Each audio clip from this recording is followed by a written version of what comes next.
Hi everyone, welcome to eLearnChat, where talk is knowledge. And today we're talking to somebody who's got a lot of knowledge.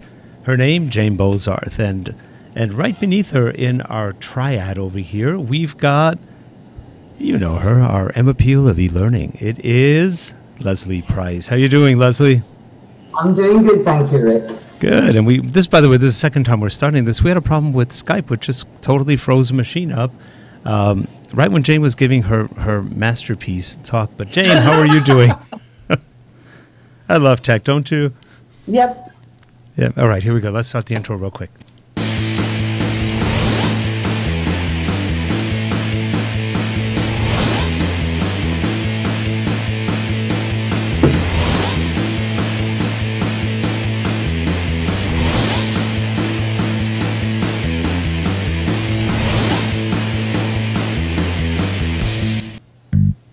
And a short word from one of our sponsors.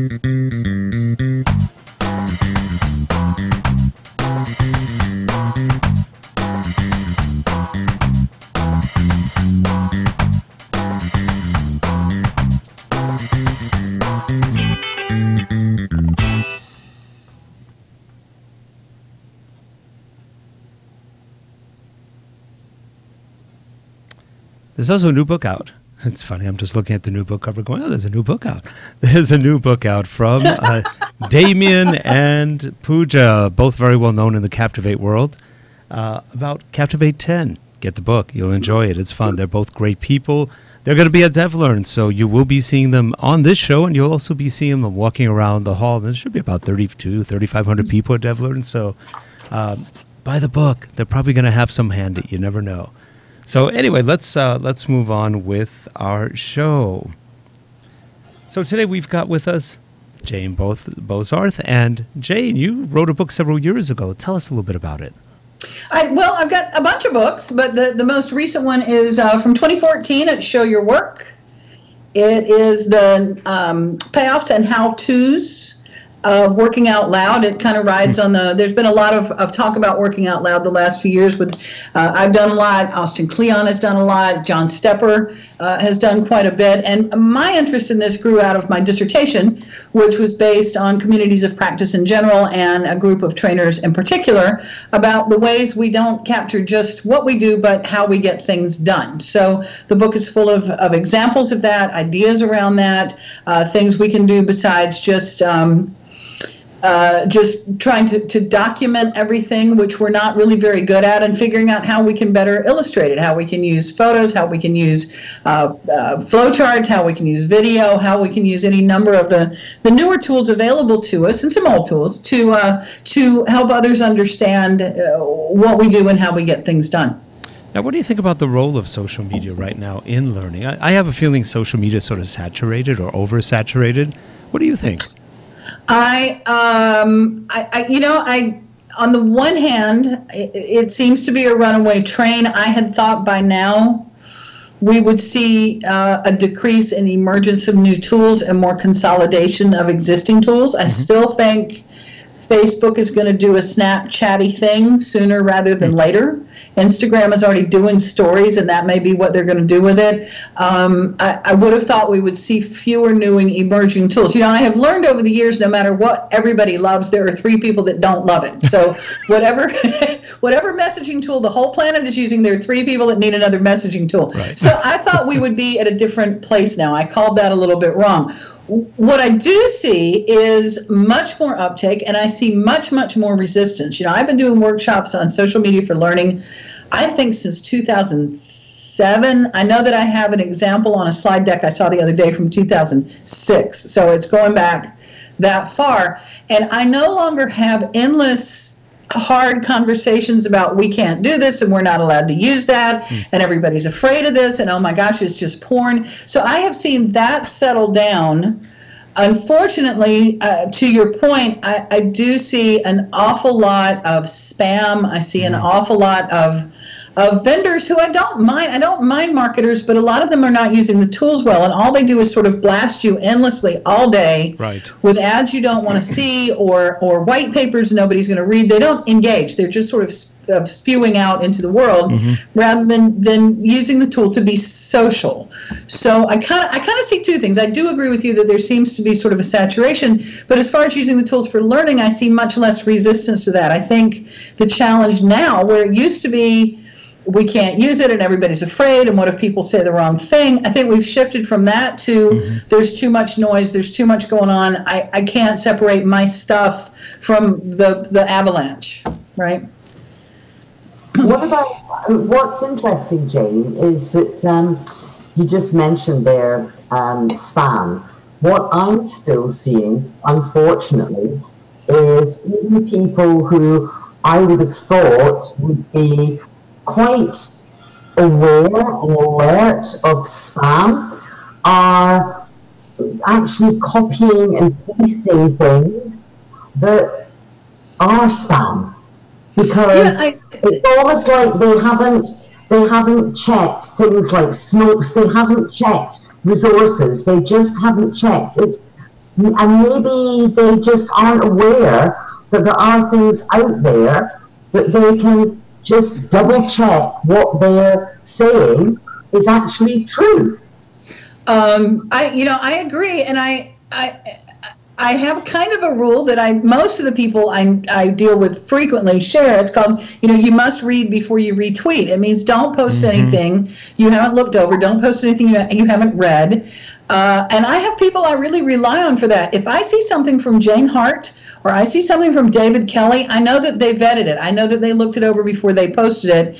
And I do still take a look, but I don't give it maybe the same attention as other things. But there's some people, they just hit retweet or share without looking past the headline. And the headlines are a problem. Headlines can be really misleading sometimes. So I think some of that depends on finding people who are good curators, who you trust, who have done things. But I think also the burden is on all of us. My favorite example of this, actually, and is where the rule came from, is that one day on Twitter, a minister, an acquaintance of mine who happens to also be a minister, posted a thing about these car mats that had cute cartoony images on them. Well, that was fine until you scrolled down and then the images were naked. And he clearly had not looked all the way down this thing. I'm like, man, did you see? So you have to be really careful not to just take a glance. And I think, to a word I used earlier, I do think we are all dealing with this avalanche of information. And those of us who are very active in social spaces, we're trying to keep up with 6 tools. And it's all a lot, and I understand that, but I agree, we have to be really careful of what we are putting out there ourselves. It's okay to save the noise. It's funny. It's also interesting that you mentioned curation, because I think that's something that I also know of you. As you know, I know both Jane Hart and David Kelly quite well, and one of the things that I think them, as well as yourself, are very good at is curation, is being able to know where to look, but also being able to go to that trusted source. Well, and I think it's on us not to just keep promulgating bad ideas or unproven ideas or snake oil. And I don't promote people whose work seems kind of shoddy. I mean, I'm careful not just what I retweet, but from who, or what I repost, but from whom. I mean, we need to be careful who we give ears to. We need to be careful who we give airtime to. But it's funny, years and years ago, I was in a trainer certification course, and we had a guy there who was working with our parks. It was like a wildlife officer, right? And he talked about types of sportsmen, and he said the first kind of sportsmen, they walk out into the woods and they blast away everything. You can recognize them because they're like literally standing in a pile of shotgun shells around their feet. And then you meet the ones who are more experienced, who are going after like the 10-point bucks. And I'm not a hunter, and I'm not advocating or not for that kind of thing, but I see that with social media. I see new users in particular, they just hit everything. They retweet everything, they respond to everything, they copy everything, they share everything. And then I see the people who are more experienced or more seasoned get a little better at that. I would hope eventually you would learn that just, like I said, continuing to repeat and blast out doesn't really get you much back. And in fact, if you've noticed on Twitter, a lot of times I get direct messages from people that either I don't know or I do know, and I go, there's no way they're tweeting this. So I'll send a note, and their accounts were hijacked. That happens a lot. And so you've got to be careful with that, too, because you don't know. You think you're retweeting something, and you're actually retweeting ads for some vendor somewhere who's a little unscrupulous. Right. Well, we have increasingly, and we have it sporadic, but we have some nights, it's just, we have a lot of trouble with spammy stuff in LearnChat. And it's indiscriminate. LearnChat is for workplace training and development people to talk about learning. We are not K-12. We are not kindergarten. We are not we're not high school math. And people start tweeting this stuff out that has no relevance to us or our audience or what our audience is interested in. They've got their own, and that's fine. But you can tell that they haven't taken any time to learn either what they're targeting or to pay attention to what they might be trying to put out. It's just, it's a challenge. And it's not just Twitter. I have seen, on the one hand, I've seen Twitter get more acceptance because politicians have started using it more. On the other hand, that seems to have upped by an order of magnitude the lack of civility. That's correct. Yeah. And kind of the general problems with it. So it's kind of a blessing and a curse. But LinkedIn, I see the same things. I see LinkedIn increasingly morphing to try to look like other tools. I don't want birthday notifications from 6 places, and I get them from Skype too. Yep. So there's another. I don't know if you've met another colleague of mine, Steve Rayson. Steve set up, was set up Kineo, and then he sold that on, and he's now set up another company, one of our 2 companies, BuzzSumo and Anders Pink, and what they do is what I would call really good curation, and some of the things that they do is free. So if you're not looking for specifically targeted to yourself, but it's the same as with David Kelly, when he curates conferences, he goes through things and doesn't just put up everything, he just makes the effort, and then when somebody looks at it, they say, hey, that looks like it's been a really good event. Thank you so much, David, for helping us get through the maze of information that is in front of us.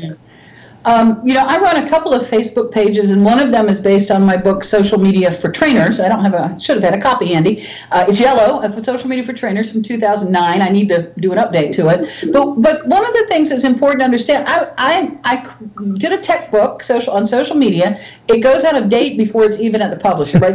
Before it gets to the printer, there are problems with going out of date. So I set up a Facebook page for my readers so that people who read the book, I could update them when Facebook buys Instagram, right? Or something like that. But I'm very clear that I have a particular point of view. I don't post endless articles about social media. I post articles about successes. I post articles about the ways people are using a new tool. I'm not interested in publicizing failures. I'm not interested in a whole lot of, well, this didn't work and this got blocked and this, I'm not going to do that. You can Google for that and you can find plenty. So I'm really clear that I am biased and I'm coming from a particular point of view and I want you to use the tools and be successful. So I think that's also understanding where the curator is coming from. I would say Jane Hart probably has kind of the same philosophy. David is trying to report on the industry at large, so he has sort of a different, but I think having a clear point of view helps that. But back to Rick's point, I see a lot more use of social tools for learning. I don't see, and we talked about Twitter a lot because that's kind of how we all know each other. I see people using Facebook pretty well. I see people using the new Facebook for Work product pretty well. I see people, though, using a lot of tools like YouTube and Google Docs much more effectively than they were even 2 or 3 years ago. So I think if you're looking at a Twitter or a LinkedIn, there's a lot of saturation, but I also see that other tools elsewhere are working for people. Now, another thing you were talking about, this isn't the first time we tried doing the show, you are going to be having a change in your life as far as what you're doing and where your work is. Yeah, I have been with North Carolina state government for a long, long time. My whole career has been with government, which puts me in a really good position when people say, I'm from government, I can't do things, because I can do things. But I've been with them more than 25 years, really literally since I was a very young baby trainer. And I am at the point where, because I saved a lot of leave time, I am suddenly able to retire early and get full benefits and get my full pay and health insurance, which is important here in the States, and go on and do some other things. So I am taking advantage of that. They're going to pay me not to work. They're going to pay me not to drive, not to work. And so I'm gonna do that. My last day in the office is actually December 1st, and my official termination date, if this isn't great, is New Year's Eve. It's December 31st. So that's time perfect. for celebration, right? It's perfect. Yeah, we've got a big party planned. So I've got a bunch of parties. So I'm really excited about that and about having more time to do some of the other things I like. I like to write. I like to do conferences. I like to travel. So it'll free me up a little bit more. But I have to say, I think that state government gets a bad rap. I've had a very good ride. I've had a really good time. I've been able to get a whole lot of interesting things done, and they have let me call my own shots a lot. I've had a lot of autonomy. And it's given me really good practical experience. So it's not that I am fleeing something I'm unhappy with. It's just I've got an opportunity to do other things. So yay. And be grateful you don't live in California. Why is that? It's a crazy state government here. Oh, yeah. Well, I think they're all crazy. You have to sort of learn how to. I have managed to stay out of the craziness mostly. We have very good I'm not counties. at that level, and that helps a lot. And what I was saying, you have to sort of create your own reality and create your own thing. The thing is, because I've been so involved in technology for so many years, I think they're terrified of me. They never know what I'm talking about, so they kind of leave me be. They don't drag me into too much of that. Much of that stuff. Yeah, we've done a lot of work with. I will say though, I got a lot of friends in the private sector. I don't know that that's any better than government. No, I'm not sure that they don't. It's sort of a myth in many cases. But one thing I am looking forward to, my last staff meeting ever. If there is one thing I have hated all these years, it has been the idea of a staff meeting that serves no purpose. So I have the last one on the first week of November, and I shall relish my time there. That's funny. Yeah. Yeah. I had the opposite with staff meetings. I was very, very fortunate that I had an amazing team of people that worked for me, and thankfully, I'm actually still friends with an awful lot of them. So I actually really, really enjoyed staff meetings because it was us against the system. It was us against them. So we kind of flipped it. We did not the flipped classroom, we did the flipped meeting. They're probably listening to you right now. They'll come back and get you. Oh, yeah, that's okay. They all know me. Haven't you seen that show, The Prisoner? I mean... So, Jane, what do you think's happening in the world of learning right now? There's a lot of talk, but nothing's really all that new. We're hearing more about VR, AR, augmented reality. We're hearing a lot of stuff about gaming, though I don't see that going as far as people. I know companies that have initiated gaming strategies, and they got out of it within about a year. It was too expensive. What do you see going on? I think you're right. I think that we're kind of at an interesting point where there's a whole lot of stuff that's been stirred and cooking and bubbling, and we haven't seen a lot of it get realized in the last few years. One of the problems, and it has bedeviled me not quite as much as staff meetings, but the moment a new idea comes along, people immediately want to find a way, the cheap way to do it, the easy way to do it, the inexpensive way to do it, and what they end up doing is not that thing. They want to gamify things, but they don't want to take the time and effort to really create a really immersive, good game experience. They want Angry Birds, but they don't want to pay an artist, or they want,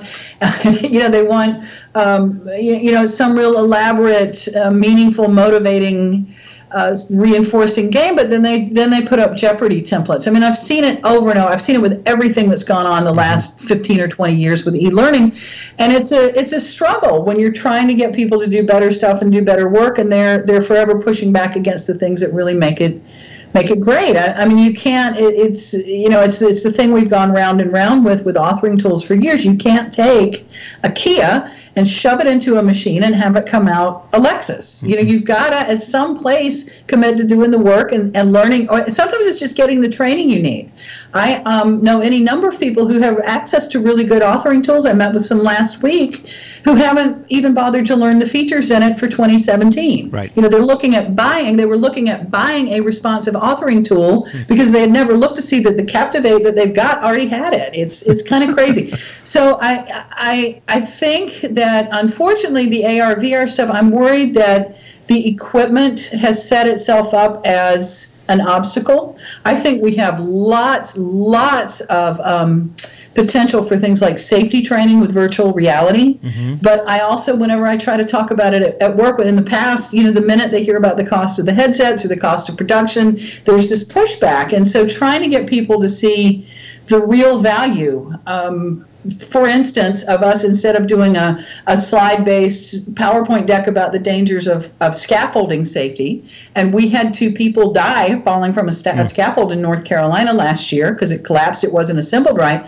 If we could put people on a virtual scaffold 300 feet in the air and have them see what it feels like to fall from that, we could get some results. Yeah. Right? But getting us from point A to point B is hard. They want answers really quickly. They want answers really cheaply. And I don't mean my own organization, because actually this happened it was a private sector event. It was not our workers who fell.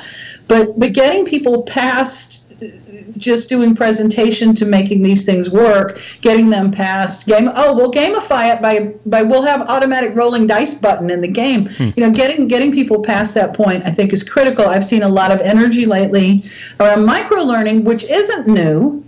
Right. But we've got a lot of tools that can enable it. Like I said, we have people who will very quickly go to YouTube to get a quick answer. We'll have people who really very quickly go to look at another online product. But I don't know where we're headed right now. I think that one thing, and I know David Kelly's been writing about this a lot. I actually have to disagree with you on this. I judge on the Learning Technologies Awards in the UK, and for the last 2 years, I've judged on simulation and virtual environments. And what is coming out is absolutely fantastic. And it is being adopted. And I'm not just talking about VR, I'm talking about, sometimes it's virtual reality, sometimes it's AI, but a lot of times it's what people are actually doing with simulation and creating facts and figures. And as an economist at heart, when I used to teach, one of the things I taught was, how do you teach simulation of an economy? How do you click one button or say one thing and something else happens, and the knock-on effect is this, and this happens, and then this happens? And certainly in the last 2 years, what we're seeing in the UK, and we also get an awful lot of applications to the awards from overseas, is beginning to be a real step change, which is going far beyond health and safety. Far beyond health and safety. Good. That's great. And we were talking about DevLearn just as we were starting. They have a demo fest every year, and I think there's always interesting things coming out of that. So maybe Leslie's seeing better things than I have been seeing. And I do see things at a high level. From vendors who have a lot of money, from companies that have a lot of resources. I just still see people who really could benefit from some of this kind of cutting corners. But what I was saying is that David Kelly lately, I know, has been writing a lot about digital learners and digital learning and looking at the new learner behaviors we have. I think that is where we're going to need to start looking, and I think that's the direction we're going to be moving. Learners have learned they don't need to sign up for courses anymore. Learners have learned they can find their own stuff. Learners have learned that they can identify their own learning needs, that they understand they don't need 8 hours of training to necessarily meet those needs. So they are better at finding their own learning experiences and choosing from a buffet of options available to them. So I think I think that is where a lot of what we're going to be seeing is going to happen, is us developing more, for lack of a better term, micro-learning, but also figuring out how we can assemble things that are in a way the learners can get to them, can find them, can get an answer, can get out. We talked about this 15 years ago. We talked about just in time, just for me, and now that's happening. So I think that's great. I think maybe it's not going to get the publicity some other things get. I do want to say, though, in terms of a plug, Carl Kopp has a new book on games that is wonderful. With Sharon Bowler. I think it's called Play to Learn, or Playing to Learn, or Learning to Play. Play to Learn. Mm-hmm. It's wonderful, and it is written exactly for the audience of my coworkers. Yep. Yeah, he was on actually. A lot of the game stuff, the game stuff is written for people who played World of Warcraft, who were really involved in some of the complex games, who were Dungeons and Dragons players. My coworkers think Jeopardy's a game, or they think that how to be a millionaire thing is a game. They don't really understand at the level most of the gamification stuff starts. So I am hoping that Carl and Sharon's new book can kind of bridge that. It's excellent. It is. I'm hoping it does well. Yeah, he was on about a month ago talking about it. So. Yeah, it was. I love Carl. He's a great guy. Well, Carl's great anyway. But the book is very practical, and I think, like I said, I think maybe it'll help translate some of this. I think too often those of us who are involved in tech a lot, we leap straight to Buck Rogers, and maybe everybody doesn't go with us. The other thing I'm seeing is that, and I had an experience with this at a recent conference, is that sometimes the vendors are trying so hard to sell to corporate and to military and to government and to education that they're diluting their own pride. They need to focus a little better. I was thinking back to my example about the scaffold. When I saw a VR simulation, we were skiing, I think. They had us skiing in the expo hall, and it was really quite amazing. I mean, I was grabbing for a chair at one point because I was going down this hill. And then when I asked what else they had ready, what I could take back and show at work, they had done basically like a new hire orientation with Rick walking in and shaking my hand and saying hello and talking to me about insurance benefits. They had invested it in this other thing that it's like, dude, put me on a forklift. Let me have a runaway truck. Yep. If you can do the skiing, couldn't you do that? But I don't need another way to do orientation. People do that in Second Life. Do you remember? Yep. You would open up Second Life and there'd be somebody at a virtual lectern with virtual PowerPoint slides. It drove me crazy. Yeah, it was interesting. What a platform. Well, Jane, we are at the end of our time, but you know what? Come by and see us at DevLearn, and we'll sit and talk some more, because that'll be a good place to talk and get some people around us maybe. And then definitely talk to me about what happened with your husband's eyes. I'd love to talk to you about that. All right, I wrote about that. Actually, it ended up being a keynote presentation about the brain surgery. I'll send it to you if you haven't already seen it. Okay, great. I'd love that. But yeah, I would like very much to talk about that sometime. I'm sorry you missed him. I brought him to DevLearn that year, and I guess we just didn't cross paths. Was that last year? It was 2014. 2014. I think I was there then. So, we probably did miss each other. I may have not. Well, we didn't know then that the vision was going to have such fallout, and we'd still, it'd be so bad 3 years later. But thank you. I will catch up with you. So anyway, buy the book. The book is about knowledge management, making knowledge transfer happen in organizations. And this has gotten very real for me as I'm looking to leave a job. I've been in this particular one for 14 years. So figuring out what to leave behind, so that somebody can come in behind me and make sense of things and pick up where I left off and not have to learn everything all over again. It's been sort of a hands-on, let's see if Jane can walk the talk, right? Yeah. So thanks for having me. We appreciate it. Thanks for coming on. Sure. And as always, Leslie, a pleasure. We'll see you real soon. Bye, and Leslie. For you people watching, we'll see you. We're on next week. Who's on next week? Do you remember? Next week is Australia week. London's on soon. Next week is Australia week. We've got two Australians. It should be fun. I have to practice my English now.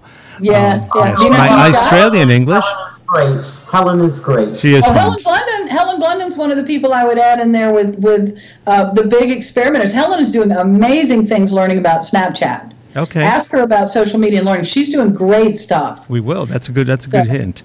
Yeah. And we will see you guys next week on eLearnChat, and we'll see you in 2 weeks at DevLearn Live. DevLearn. Okay. Bye-bye. Have a good one, everyone. Bye-bye. Thanks. LearnChat Thursday nights, 8:30 Eastern. LearnChat. What time? LearnChat. What time? 8:30 Eastern, 5:30 Pacific, middle of the night England, noonish Australia. Sounds good. All right. Be there. I'll see everybody. Have a good one. Bye-bye.